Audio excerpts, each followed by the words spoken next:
Hello, and welcome to As Built, the podcast from Graphic Machine about architecture firms, buildings, and how both get built. I'm your co-host, Patience Jones. With me is Brian Jones, your other better co-host. And today we are starting a new series because we love a good series here at As Built. And this series is the Checkup series. So, as you know, we want to say many things that you do to run your firm cannot, as much as we would like, be set it and forget it. So there are things where you're going to have to do checkups periodically. And what we're going to do is we're going to identify those and tell you how to make that checkup as painless as possible. So on today's first installment of Checkup, we're talking about your CRM, which is your Customer Relationship Manager. If you don't know what a CRM is, then you're going to stop listening to this episode and you're going to go back and find the episode that we did early on CRMs as part of our tech stack. Listen to that and then come back. Welcome back from listening to the episode about CRMs. Now we're going to talk about the checkup. There are a lot of data points in a CRM. The program itself can seem monstrous. So what do you need to do a checkup? Well, I think you first need to know what flavor of CRM you have. So some are, somewhat unsophisticated and are just essentially a contact database. Others keep track of all the client emails that have come through and show the relationships over time.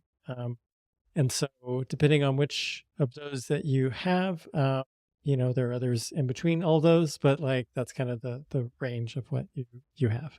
So the thing about CRMs is, as far as I'm aware, and all the ones that we've tried from basic, free glorified Excel spreadsheet all the way up to, really premium enterprise level plans. What CRMs don't do, but kind of make you think that they do, is they don't do real-time updating of your contact list. So let's say that I stop working at Graphic Machine and I go work for, Company Z. My entry in a CRM won't ever be automatically updated that I now work at Company Z. And if I haven't emailed with you since I started at Company Z, then you also don't have my email address.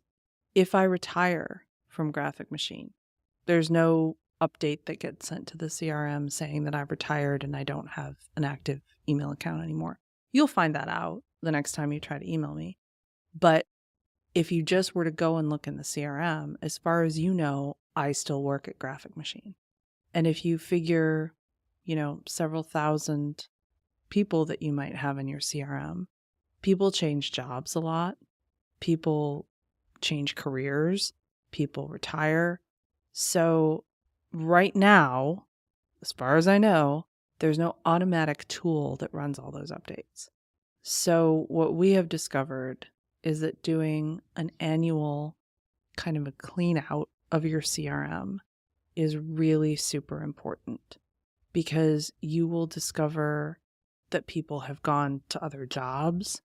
You'll discover maybe new opportunities because somebody that you worked with at, one firm, now they're at a different firm, and now that's an opportunity for you to contact them.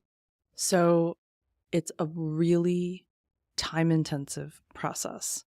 And what we did is we looked at every single contact and confirmed that they were still at their company by looking at their company's website and or their LinkedIn profile. Or if we saw that they had emailed us from a new email address, then and then we're able to update their records. And the CRM is different. You may know through LinkedIn or through your conversations with somebody, you may know that somebody has changed jobs.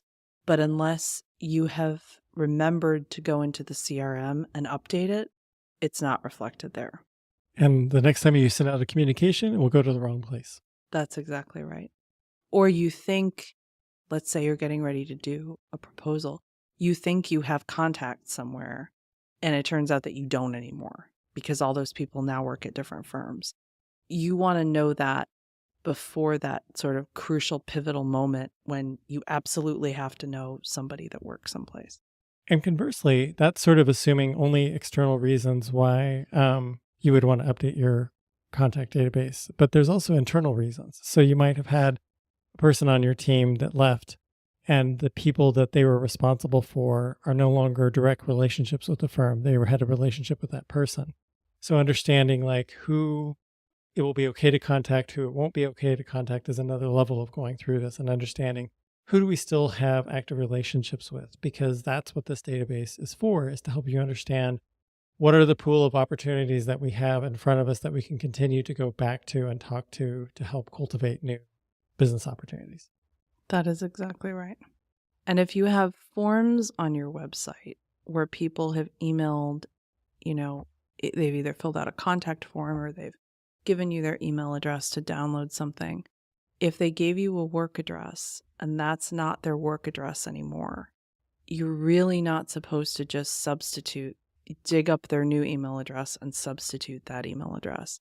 They have to opt in from their new email account in order for it to not be spam. So it's helpful to know too, okay, somebody's at this new company. We need to send them an email asking them to opt in to receive messages from us. Then you can add to your CRM. And that's speaking specifically about more blanket emails that you might send out, not a Yeah. one-to-one email that you might email to somebody just to say, oh, I noticed that you changed Yeah. companies. That's a very different set of circumstances. Yeah. And that is a good opportunity too. Like if you're doing this once a year or once every 6 months and you see that somebody's changed jobs, if you can figure out approximately when it was, it's not too terribly far in the past. It's nice to send them a little message, oh, hey, I saw this or I missed this when this happened, but congratulations. It's just a nice thing to do, but it also can create some opportunities for conversation. And as your firm grows, the more people involved in this process will also have to grow because you'll need more people to help participate in going through this, because it will get to a point when the number of records in there and the number of people that will need to make and weigh in on things will be larger. But it is a crucial business development tool.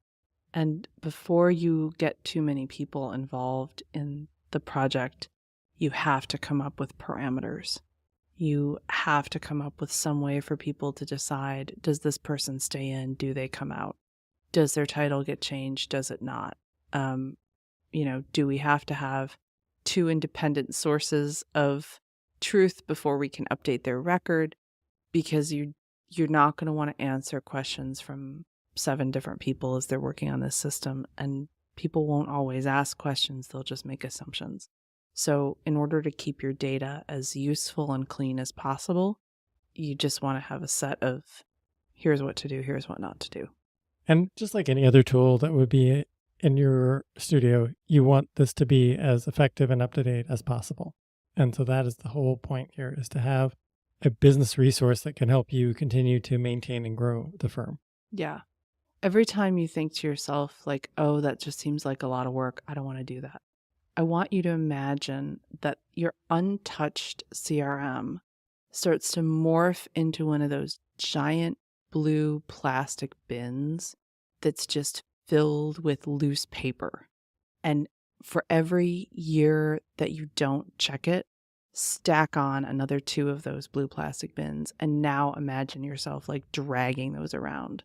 And that will get you to do the updates, because that's essentially what you're going to end up with if you're not doing a checkup on your CRM every so often. Absolutely. Big takeaways. Eschew the Tupperware containers. Understand that as nice as it would be if CRMs were just like, I set it up once and I never touched it again, it's not the way it is, at least not today. So, sharpen your tool, do your maintenance on your engine, clean this up.